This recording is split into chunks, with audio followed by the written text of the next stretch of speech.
आदमी ने दरवाजा खोला ही था कि एक नुकीला तीर अचानक स्टील के दरवाजे पर आकर लगा। उस पर एक नोट था जिसमें लिखा था कि अगर वह टोकरी में रखी बंदूक उठाकर आसमान में गोली चलाएगा तो उसे एक बंगला मिलेगा। इतने आकर्षक ऑफर को देखकर आदमी ने बिना किसी हिचकिचाहट के आसमान में गोली चला दी। उसी समय पास के एक ड्राइवर ने अपनी कार में एक नोट देखा। उसमें लिखा था कि गोली की आवाज सुनने के बाद उसे एक बताई गई जगह पर गाड़ी चलानी है और उसे 90,000 रुपए मिलेंगे। पहले तो उसे यकीन नहीं हुआ, इसलिए उसने नोट खिड़की से बाहर फेंक दिया, लेकिन अगले ही पल उसे कार में 30,000 रुपए नकद मिले और बाहर से वैसी ही गोली की आवाज गूंजी। वह जल्दी में मंजिल की ओर चला गया। इस मौके पर एक कटे हुए चेहरे वाला आदमी अचानक अंदर घुस आया। उसने कार से नोट लिया और ड्राइवर को इंतजार करने के लिए कहा। फिर वह सबसे बड़े गहनों की दुकान पर पहुंचा और जांच के लिए नोट कर्मचारियों को दिया। इसमें लिखा था कि अगर उन्होंने सारे गहने बैग में नहीं भरे तो हिटमैन का एक समूह बम विस्फोट कर देगा। कर्मचारी डर गया और सारे गहने पैक करने के लिए गोदाम की ओर भागा। उसी पल कुछ डिलीवरी वाले आए और गहने ले गए।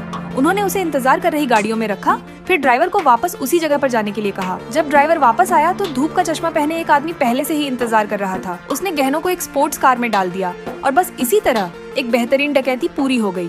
भले ही पुलिस प्रमुख ने सभी को गिरफ्तार कर लिया, लेकिन वह कोई सुराग नहीं निकाल सका। ऐसा इसलिए था क्योंकि इसमें शामिल लोग न केवल एक दूसरे को नहीं जानते थे, बल्कि उन्हें यह भी नहीं पता था कि वो एक डकैती का हिस्सा थे। पुलिस ने चश्मा पहने आदमी से कार की लाइसेंस प्लेट और रंग के बारे में पूछा, लेकिन वो अंधा था। नेक्स्ट पार्ट के लिए सब्सक्राइब करो।